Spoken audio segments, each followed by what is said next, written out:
Thank you for joining us. I'll let Gemma, my co-host, introduce herself. Good morning, everyone. I'm Gemma. I'm the People Director here at HIT Training, and I'm joined by Paul, who I'm sure most of you know already. He is our National Hospitality and Culinary Lead. Thank you, Gemma. So today's session is part of something really important. The chef movement is all about celebrating and championing female chefs, creating opportunities for female chefs, and pushing for more inclusive kitchen cultures. We've got some brilliant guests joining us today who are going to share their real experiences. So I'll ask you to get involved. We are going to be doing some polls. And if you have any questions, please put them into chat and we can talk about them at the end. So without further ado, let's meet our panel. I'm going to come to each of you quickly in order of my screen. If you want to just introduce yourself, tell us who you are, what you do, and how you got into hospitality. So we'll start off with you, Pippa. Hi, my name's Pippa Walker. I'm the chef manager at Yarm Prep School, which is part of Sodexo Independence. And I got into catering because I was in the right place at the right time. I was in a pub, they were looking for a chef, and I was just sat there. Never done it before in my life. And I've been in it 20 years now. Wow, fantastic. Next over to you, Hannah. Hi, I'm Hannah. I'm an apprentice pastry chef at The Grove, which is just outside of London. I've been doing this from the get-go, really. I always used to bake with my grandma, who taught me how to, and I used to live in Paris when I was little, so I was surrounded by patisserie basically my whole childhood. And I can just always remember baking for my family, for events. As soon as I finished secondary school, I went straight to college to study and qualified in professional cookery, food and beverage service, and hotel management. And then after that, I came straight here to the Grove, and I've been here for 2 years, so just under 2 years. Amazing. What a great story. And what's not to love being surrounded by French patisserie, right? Absolutely. Fantastic. Thank you ever so much. And over to you, Kaylee. Hello. Well, I'm Kales. I have worked in hospitality for the last 10 years. I'm actually a second career chef. I was an English teacher before for 8 years, and I just worked my way up through kitchens, spent 5 years at Michelin level, and now I'm a chef lecturer at Rick Stein's Cookery School in Padstow. Thank you ever so much, Kales. And finally to you, Faye. Hi, I'm Faye. I've been working in kitchens for about 3 years now. I started as an apprentice chef, level 2 commis chef, getting in lots of competitions, and now I'm currently working towards my level 3 chef de partie. Fantastic. A great journey. You're looking forward to that? You're getting involved in your chef de partie stuff? Yeah, there's lots of mentoring opportunities for me for other apprentices as well, which is exciting. Yeah. Brilliant. Well, thank you very much. Fab. I love how different all of those journeys are. There's not one path into this industry, which makes it so exciting and so accessible to all. Yeah, absolutely. So let's get into the reality of working in kitchens. I think because what people see from the outside isn't always the full picture, and it always doesn't demonstrate kind of what you actually experience. So I think we'll start off with the apprentices first. So what surprised you most when you first started? Any one of you just come in and... I was quite surprised with how much you have to think ahead, how much multitasking and behind the scenes of what you don't see when you go out to eat, what really goes on in the kitchen. Brilliant. Hannah, what do you think? Yeah, probably the amount of running around and things we do. The Grove sits on a huge plot, and to get to all of the different restaurants, we're walking thousands of steps a day. But that's just improved my stamina, I think, and it kind of just becomes normal. But also really that the people that you work with, you see them so often that they sort of become your family away from home, and we spend so much time together. So yeah. Brilliant. And Pippa, what do you think? What did you see? Well, every time I do an apprenticeship, I'm surprised at how much I already know because I'm always self-doubting compared to other chefs, always comparing my knowledge to other chefs, and I'm very much self-taught in a way, even though I've had amazing support. I'm always comparing myself, oh, I don't know that, or that chef knows more than me, or I've not been classically trained. And then when I do the apprenticeships, I'm surprised at how much I actually already know. Yeah, yeah, absolutely. It's a very common theme in kitchens. I was very much the same. Imposter syndrome is something which kind of sits there in your head sometimes, but it's a great platform to really demonstrate just how good you are, and you probably know far more than you give yourself credit. Yeah, definitely. So, Kaylee, what's something people don't see in kitchens or in kitchen life? Well, I suppose people aren't really aware of how high pressure the kitchen can be and how tempers can flare and how that can actually lead to that sort of like toxic environment. I guess with my own personal journey, I've come into it a bit later. I'd worked in an industry where that kind of like masculine energy, that toxicity wasn't tolerated at all. So I came into hospitality, came up against some big egos, but it was something that I never tolerated. And I guess it's just it's a work in progress, isn't it? It's something. Yes, there is that high stress there. How can we counteract it? How can we work together to, make it make it a pleasurable experience for everyone to work into the industry and actually encourage young people into the industry as well. But yeah, I think that's the biggest thing. Yeah. Yeah, no, absolutely. I think this is one of those subjects which is always reoccurring, and obviously with things going out in the news and things that become out there in the sort of public forum, it does shine a light on this, very much so. So back to all of you then, really. So how would you describe kitchen culture today? Let's start with you, Faye. What's your kind of take on what you see kitchen culture like? I think kitchen culture is sort of calmed down a bit from the days where things were thrown across the kitchen and completely screamed at. I mean, that's all my experiences. I think there's a lot of potential for everyone to move forward in a better place, and not be screamed at. But yeah.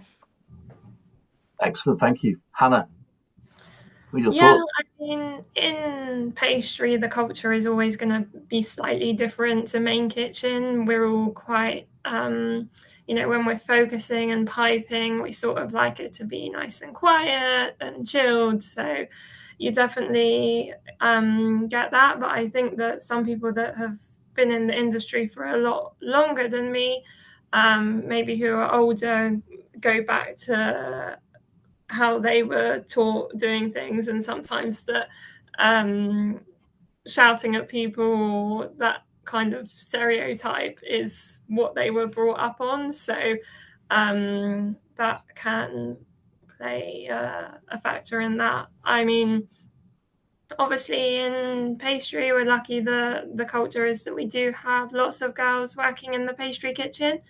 But still at the hotel, if you're a senior, you get your name on your jacket, and there's quite a few seniors, and at the moment only 2 are women. So I think the culture there is still needs improving, but we all are working really hard to share our ideas and be noticed as much as everyone else does.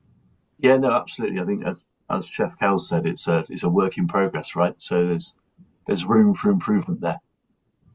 Pippo, how about yourself? What's your kind of take on kitchen culture now? It's definitely changed, and it's definitely changing for the better. I started way back when in a very male-oriented kitchen, and I was the only female in there. And now, 20 years later, I haven't got any men in my kitchen. And that's not because I can't work with men. It's just they're very strong personalities in my kitchen, and I just don't think they'd be able to cope.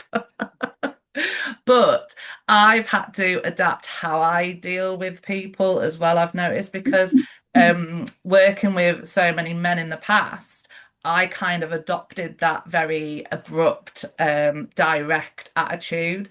And that's how I react well to. But now you can't be like that. You've got to be more empathetic and considerate to people's feelings. So over the last 20 years, I've had to remember I'm not a man and change how I look at things. So it was a bit of a shock, but we've got there. And I just have to remember that women are more, well, we're just more confident than we used to be, I think. And it makes a huge difference. Huge difference. Massively, yeah, absolutely. And Kales, your thoughts, kitchen culture? Yeah, I think there definitely has been that shift from that real kind of masculine energy. And I think that's fundamentally because there is more visibility of strong women in the kitchens now. Certainly from my own experience, when I first started coming into the industry, I just sent out emails, messages to all the women that inspired me. And yes, I had messages back, and it's so lovely just to be surrounded and kind of built my own little network of strong women. And I think that's true for all kitchens. It's definitely people won't tolerate that toxicity or negativity. People are more confident about standing up for themselves. And at the end of the day, we're there to make beautiful food. We're there to please our customers. We don't need all the other toxicity that goes with it. We're there to do a job. And if we can increase the visibility of women and strong role models, I think we're definitely moving in the right direction, but there's still lots of work to be done. Fabulous. Well, thank you, chefs. I think we're going to look at some stats. We're going to look at some slides, and then we're going to launch a little poll.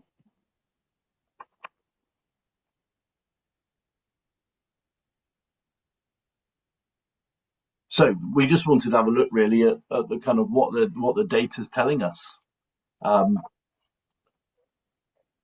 Does any of this surprise you when you start looking at the mix here? When you look at, people were asked, would you describe a gender ratio in your kitchen? And the overwhelming figure here is 56% were mostly men. 21% reported equal mix, and then 19% mostly women. Does that kind of marry up what you're seeing either in your own kitchens or kind of the perception? Because I think sometimes we can see what the data tells us, but then there's also a perception piece which is quite strong around the fact we don't have enough women in the industry. The second question here interests me as well. Do you feel that your contributions and accomplishments are equally recognised compared to male colleagues? And again, a high number, 41% have reported no. 28% yes, and 31% unsure. I think that's really sad because I don't know about anywhere else, but with Sodexo, I think you are rewarded equally, and your contributions are recognised. Yeah, and it's definitely that voice piece, isn't it? It's that being heard, being seen, and I think to your point, Hannah, when you're talking about seniors, it's about it's showing up. It's getting that recognised, that kind of contribution piece as well. Yeah, I think you really have to fight to be noticed, especially working somewhere so huge. And I think that sometimes it's not the it's not that we want things to change drastically, it's just for it to be more balanced. Like when there are the chef meetings and things going on and it's mostly men, sometimes I just feel like, women have a different perspective on things, especially the different clientele we're getting at the Grove now. There's lots of people coming who are influencers and want trending things, and maybe the women of the younger generation who are more spending time on social media and things could have some better input in that. I just think that we have a lot to say, basically. Yeah, absolutely. And I think we have another set of slides. There you go. Perfect. Yeah, so again, this time last year, the question was, do you think the general public perceive female chefs differently to male chefs? And quite an overwhelming 79% yes. What are your views there? Do you have that perception also? Is there a difference between how the general public perceives female chefs? I There's a think couple of so. nods going on there. Yeah, I definitely think so. I mean, when I say that I'm a manager, people, I think, have been surprised in the past that, there's a woman in charge, and actually, why can't we be in charge? We make excellent decisions, and I just think now we need to change how people think, and women can be chefs. We don't have to be cooks, because that's how it used to always be. Women were cooks and the men were the chefs. And it's changing, especially the older generation, it's changing their perception of what we are capable of. Absolutely. And this one's huge, isn't it? Have you ever been spoken to differently because of your gender? 50% occasionally, 47% frequently. Do you have experience of that? Do you feel like you're spoken to differently because of your gender, or have been? Definitely in the past. I think it's one thing that I've experienced when you're standing up to those big egos in kitchens, and traditionally and historically they have been male chefs that have been at the center of that.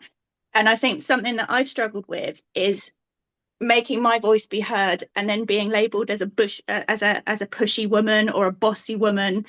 And it's like, where do you get the balance of that? Like, how can men say the same thing and I'll say the same thing, and then I'm labeled as something else? So it's a difficult one, because it's changing that whole historical perception of, no, actually, I'm just a confident woman. I'm not a pushy woman. Or being accused of being emotional. That's another you're being one. emotional. Yeah. Yeah. Yep. So I think we're going to launch the poll. We've got some quick fire questions for you, and we just ask you to type in your answers, and then we're going to pull some of those out, and we'll sort of dive a little bit deeper into them.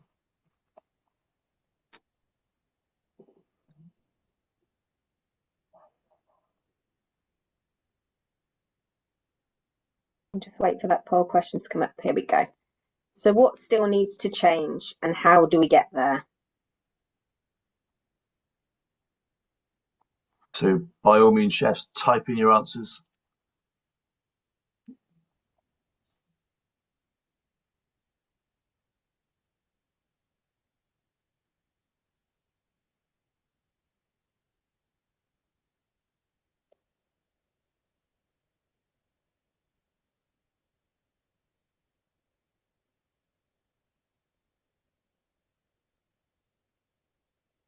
I see a response there from Jill Whitaker to the last comment about being emotional or being spoken to differently as a female. And Jill's response is, I'm not bossy, I'm the boss.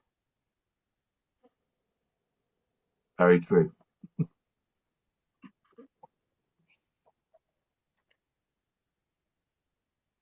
So how are we looking on the poll, Gemma? We'll just do Brilliant. slightly longer. We've got a few answers in, but I know that's quite a big question, isn't it? So I can't actually type anything in on my side. Don't know where. Yeah, mine says hosts and panelists can't vote. Okay. Okay. We'll have a look at that. Yeah, so if we get that poll ended, then we can have a look at the responses. I've got a good number in now. Okay. So overall balance and acceptance. It's not about gender, it's about respect and overall commitment to getting the job done. We're all in the same boat in the heat of service. It's better to get through it together. Just going to pull out a couple of these and then Paul can discuss. Acknowledgement of the creativity female chefs bring. Early opportunities that attract female chefs in the first place. And more women seeing chef as a career choice. We've got perceptions, promoting diversity, attitude from long-standing employees. Okay. Interesting one. I like this. I love the balance. I think the whole thing around balance for me is key. You know, a balanced kitchen with a diverse group of people working in there. There's nothing better. I think we all have strengths. We all have something we can bring to a team. So I think that for me, you know, in my role as a head chef, I would always look at recruiting the best people for the job. And it didn't matter to me whether it was a male or a female. It was just about giving people that opportunity. And I think you're right. You've all touched on that, being listened to, being able to contribute, feeling valued. And that for me is teamwork 101, that irrespective of what industry or sector you're in. If you have that with your team and people have an equal voice and their contribution is valued, it just makes you a stronger group of people. Absolutely. And a real common thread there coming through about the early days, actually getting information out there on the fact that it's such a good career choice for women. So how do we share that information with people that haven't considered it yet, and how do they get their foot in the door to get started? Is there anything any of you would like to add to that before we move on to the next poll question? I just think that women are definitely being made or trying to fit themselves into an industry that is set up more for men. It seems that is the way. Like, for example, you know, the chef whites that we buy and everything, they're all unisex. They're made to fit a man, really. They never, you know, the girls always have one of the buttons at the bottom undone because they don't embrace the natural curves of a woman. Or and you know, chef shoes, they're always to fit a men's wide foot. I mean, who's ever developed a range of chef shoes for women? It's all, you know, it's classed as unisex, but really I think unisex means for the man, for the more male side. But yeah, I think as women we're just trying to find our way through and take what we have and make it into something that fits the way that we work, fits us. And yeah, I just think that's really important as well to think about. Hopefully there'll be some suppliers listening to this later, and maybe that will absolutely. Please do get in touch. Footwear really sponsored by the chef movement. It's a great marketing piece there. No, thank you for that. I think a really good point that was made by Jill, actually, and it's one of those stigmas, I think, one of those stereotypes is that, you know, girls and women are not subordinate to boys and men. This starts with children. The whole good little girl, strong boy, you know, boys don't cry. It's all those kind of things that we still have these little connections to. And I think it's breaking those stereotypes. And I think this is no different. This is about changing perceptions and just kind of rebalancing that, because actually there's a lot of work to do in this space completely, especially around stereotypes. Should we go to the next poll, Gemma? I think so. Here we go. Do you think there is a gender imbalance? Or is it just perception?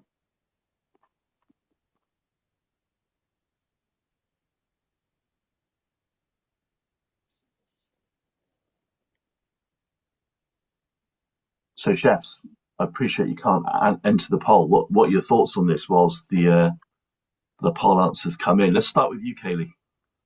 Well, see, I looked into this for International Women's Day, and I looked at the representation of women at sous chef level and above, and it was 17% for the UK, and at Michelin fine dining level that drops down to 8%. So I think, yes, there's definitely a gender imbalance when we're talking about those senior roles in the kitchen, but yeah, I think I don't know what the answer is to that. Is it the fact that we need to make those more roles more attractive to women? How can, because obviously women have lots of other things to think about, domestic expectations, that sort of thing. How can we make those roles more attractive? Or is it the fact that they are being, even the adverts when they go out, they're being catered more towards men? What is the answer? But yeah, I definitely think there is a gender imbalance. Excellent, thank you. And guests, keep your answers coming in, please. We'll be closing the poll shortly.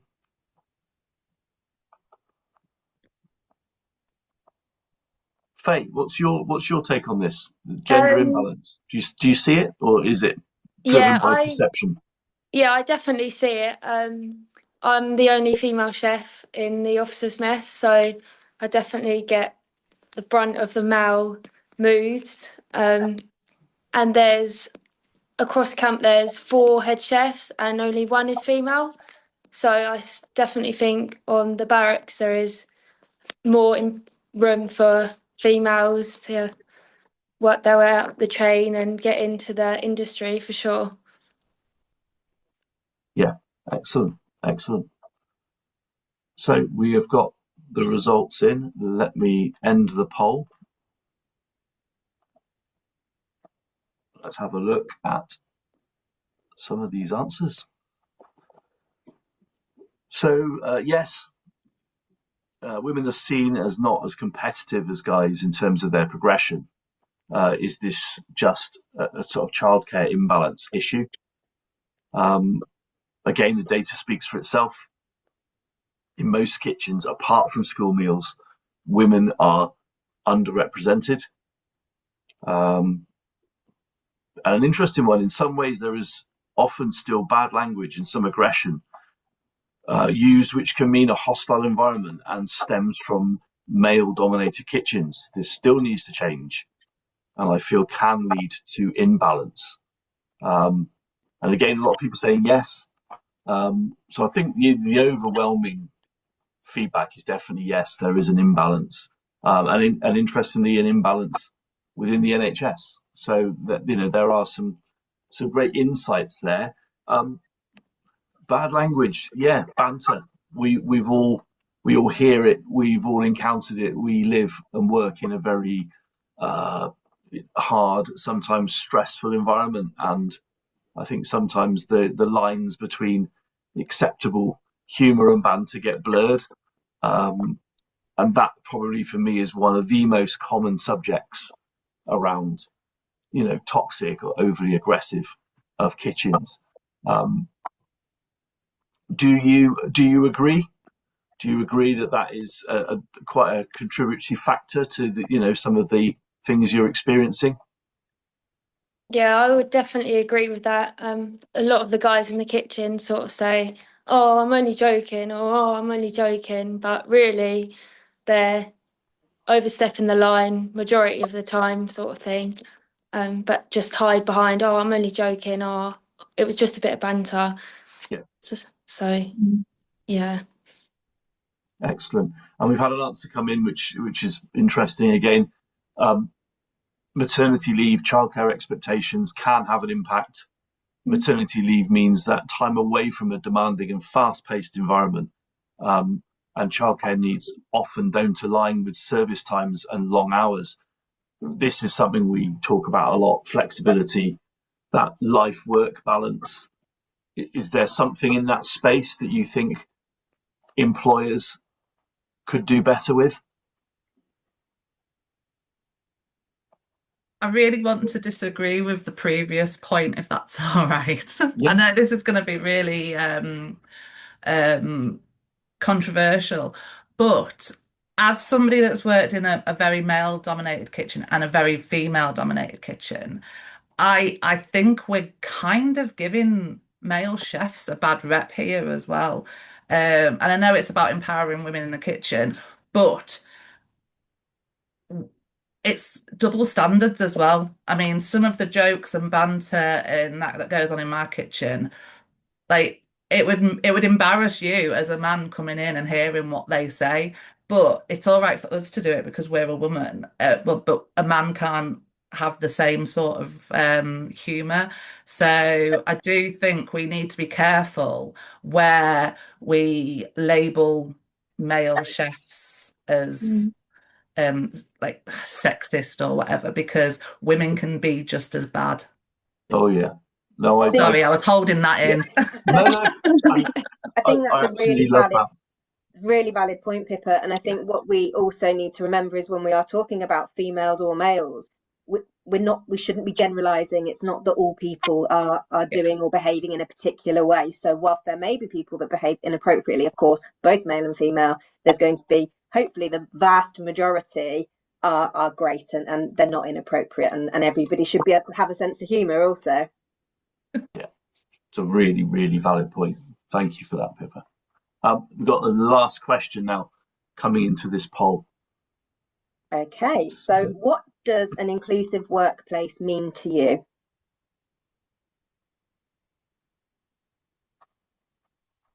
And if any of our fabulous panelists would like to answer this while we wait for the questions to come in, that'd be great. Sorry, I kind of cut off from the answer of the previous one. I do apologise. But I do think it's natural that women do have the maternity leave. And I know men can have the time off now. But between me and my husband, he earns more money than me. So if we need to take time off for childcare, it is naturally going to be me to do it because he earns more. So therefore, we get hit less financially. And I just think that's it's sad, but a natural reaction. Yeah.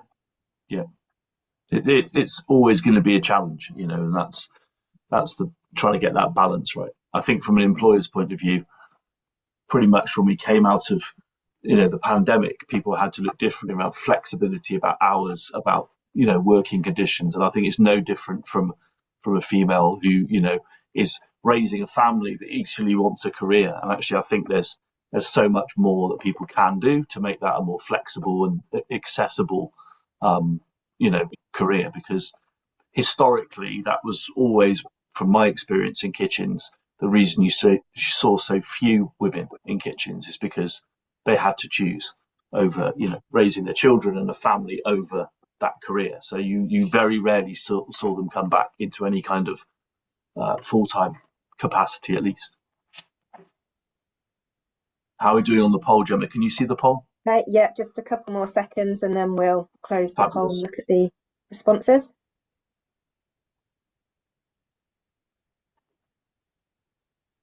Okay.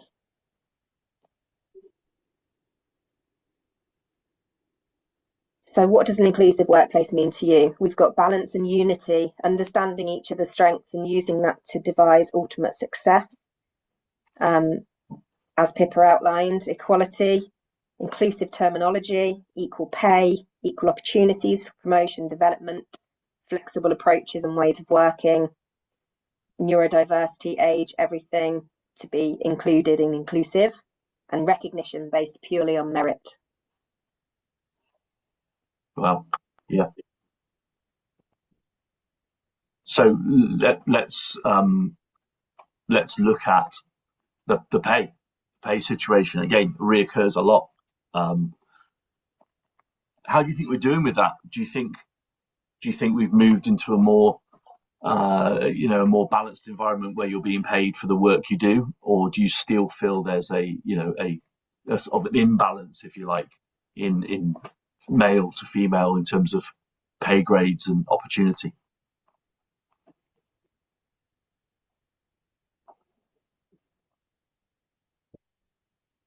I think it's definitely different working for Sodexo, because I think it is based on your experience and not because you're a man or a woman. You know, you apply for the job and it's advertised at X amount. If you've got the skills, you get the job. It's nothing to do with being a man or a woman. You know, it's who's more qualified to do the role. Yeah, 100%. And Jill's made a beautiful point here: recognition based purely on merit. I think if we adopted that for anybody, then that for me would be the key. Absolutely. Okay, so let's talk specifically about women in kitchens, because we can see that things are improving, which is fantastic, but we know there is still progress to be made. So I'm going to come to you first, Kales, if that's okay with this question, and ask, have you faced any barriers as a woman in this industry? Yeah, I mean, like, over the last 10 years, I've had some ridiculous comments, like working as a grill chef and being told, oh, well done, it's really hot back there. Yeah, thanks. Like, what difference does that make that I'm a woman? But I think for me, it's having the confidence to say, no, actually, that's offensive, or just standing up for yourself. And, there's much more acceptance of women having a voice in the kitchen now. And I just think confidence is key. If you don't agree with something, if something makes you uncomfortable, you have to say, because it might not be just you that it's affecting. It might be other people in the team that it's affecting as well. And I think that's to foster that real positive environment. If we see something, we have to say it. That's literally it. And that's the direction that, that we have to move towards, really. Brilliant, thank you. And I'm going to come to you, Pippa, if you don't mind, please. You've spoken a lot about working for a great employer. So what does a supportive kitchen environment look like? Well, I don't know if I'm just extremely lucky or what, because I've always worked in supportive kitchens. I've always had really good bosses that if you want to learn, they'll put you on the courses. You know, if you want to progress, they'll help you progress. I've been extremely lucky. Even when it was very male oriented, the support was there. My first head chef was happy to teach me anything. So I have been extremely lucky. And Sodexo are exactly the same. They will support you, and anything you don't know, there's always someone there to help you. So I don't feel like I can never do something. Nothing's out of reach to me. I just need to either attempt it on my own or reach out to the right person, or just reach out to somebody. So I don't know whether I've just hit the jackpot working where I work, because I love what I do. And it's intense and it can be long hours, but it's rewarding. And I feel like after doing all the long split shifts and the weekends and, the late nights, and I feel that now I'm where I want to be in my career, and the support is just there. And if I wanted to progress in a few years, I know I could if I wanted to. If my home life changed, it's I'm extremely lucky, and I know, listening to other people that work in different industries, a different part of the industry, sorry, that it's not the same.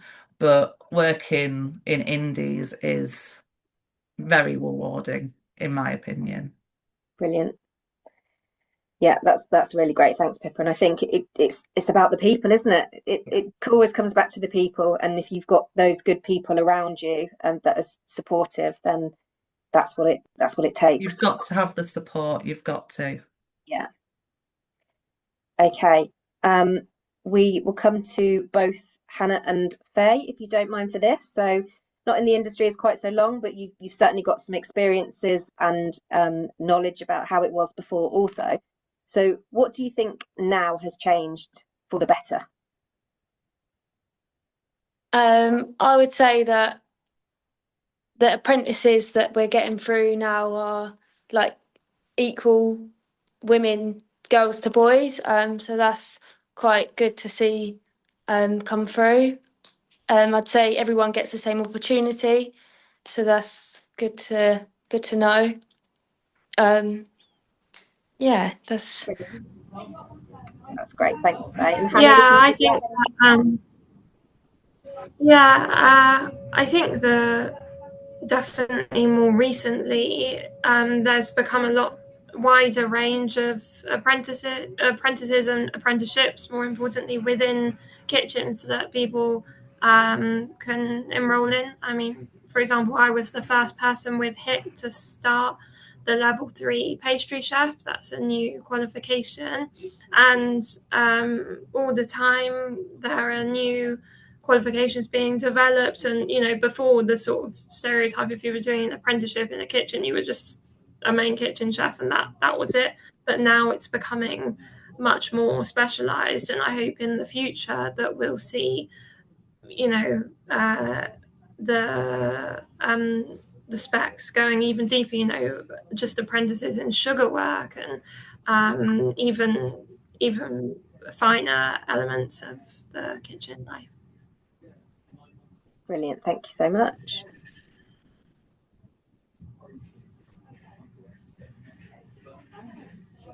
So we're moving on to the next bit, Gemma. We are. So we're going to switch things up now. We're going to do a quick fire round, chef style. So no overthinking. We just want your first answer. So keep it short, 1 sentence max. We're going to start with you, Pippa. 1 word to describe being a woman in a kitchen. Empowering. Love that. Love that. Okay, to you, Kaylee. Biggest barrier women still face? Themselves, I would say. Not having the confidence, because the opportunities are there. We just need to have the accessibility and the confidence to go for them. Love that. Back to you, Pippa. 1 stereotype you'd love to break? That I'm weak. I'm just as strong. I don't need help to move a sack of potatoes. I can move it myself. Love that. Hannah, 1 thing kitchens need more of? Training for people who may be neurodiverse, Okay. including myself. So I have autism, and I think that could really benefit other chefs. Fabulous. Okay, for you, Faye. So, advice to young women entering kitchens, 3 words.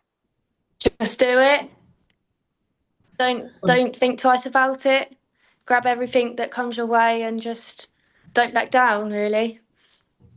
Love that. Okay, and Hannah, proudest moment in your career?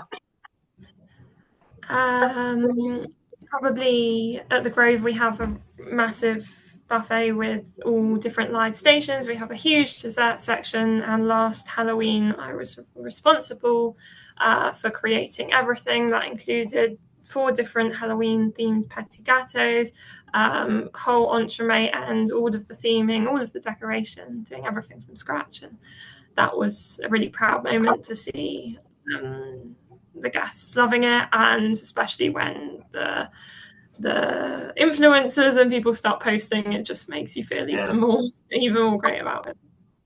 I saw that on Insta and it was phenomenal. Absolutely phenomenal. So well done. It was, breathtaking. Thank you. Okay, I think we're gonna look at some advice, Gemma, aren't we? We are indeed, yes. So let's finish on some advice, because there will be people watching who are just starting out in similar to careers to you guys.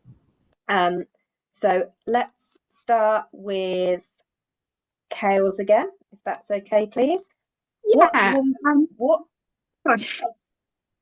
what is one piece of advice you would give your younger self?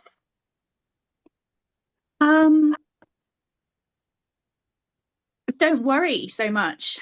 Yeah, it's only taken me another 30 years to realize that, but at the end of the day, you are your biggest competitor. You are, if you want to progress in this industry, you have to work hard. You've got to surround yourself with the right people, get those mentors, get those people, ask lots of questions, and just stop worrying so much. Stop worrying what people think about you.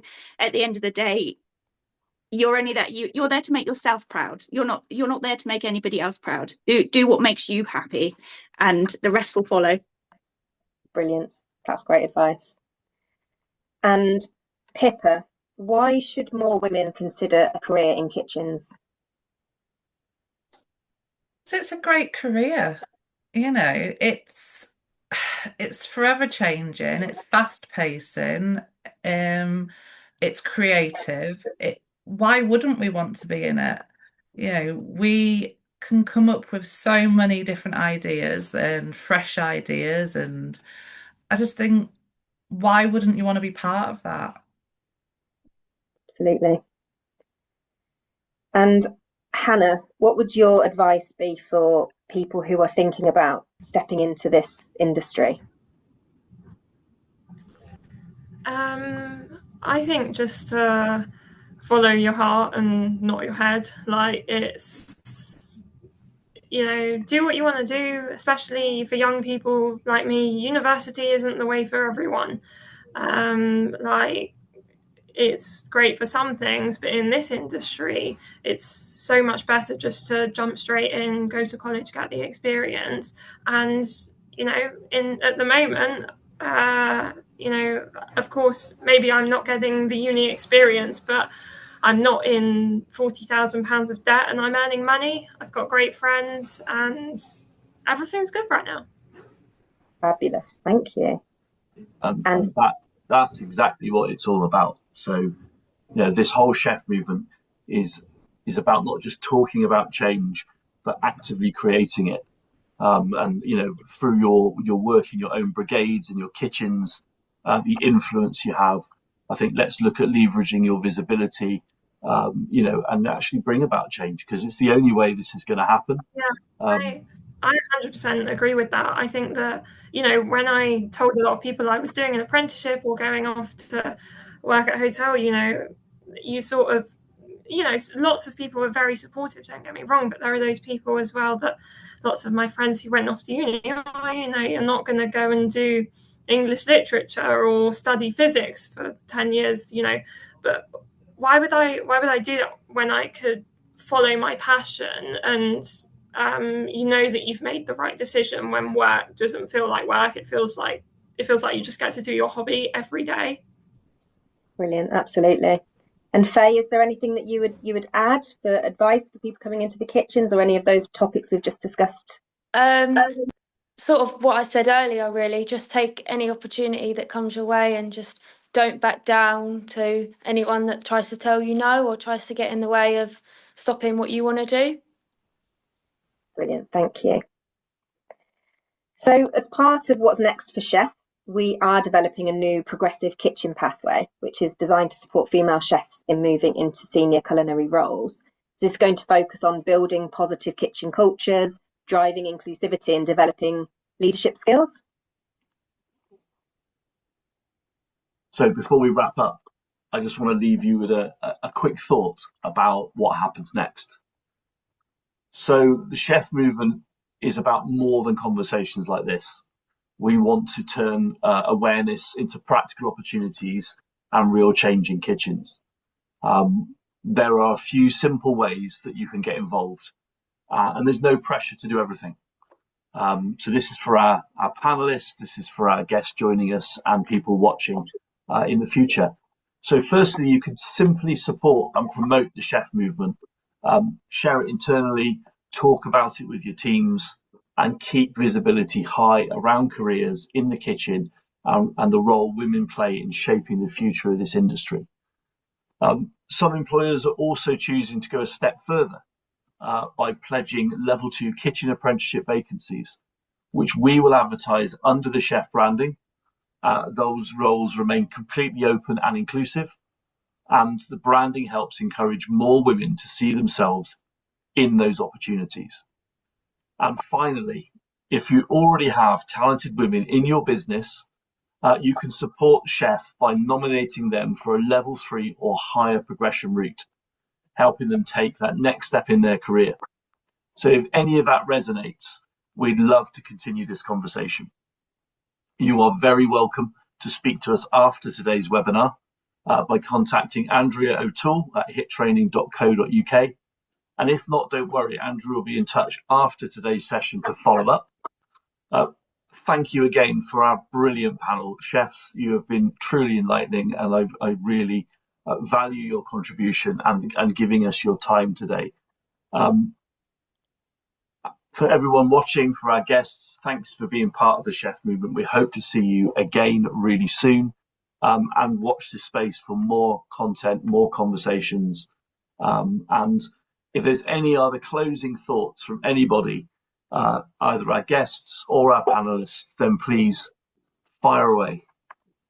Absolutely. And just to echo what Paul said, thank you, chefs. You've been amazing. Some really great insight for everybody to hear, and some really good advice for people coming into the sector as well. So thank you so much for your time today. Lovely. Any closing thoughts from our guests? Pop them in chat by all means. There you go. Just say, don't be scared, just go for it. And don't be afraid to speak up. Brilliant. Thank you, Pippa. And there's lots of comments coming in for you, chefs, saying what inspiring advice, what an inspiration you 4 ladies are. Very inspirational panelists. Thank you, and keep going and spreading the word. Lovely. We have a couple of apologies. We were meant to be joined by Maddie, the head chef at the Ned, but through some technical issues, she wasn't able to join. What we will do is we will go back and do a little piece with her that she can comment and add on to this, which we'll share. And equally, one of the founding members of the chef movement, Nikki from Fulham Shore, also couldn't join us for some technical issues, but we will go back to her and we'll share her thoughts, so maybe they can wrap this up as well, and we'll share that with everyone. But thank you ever so much for your time. It's been a really, really engaging and quite dynamic conversation. And again, thank you, chefs. Looking forward to seeing you all soon. Come and see me at HRC if you're around. I'll be there for the 3 days. So take care and see you soon. Thanks, everybody. Thanks, everyone. Thank you.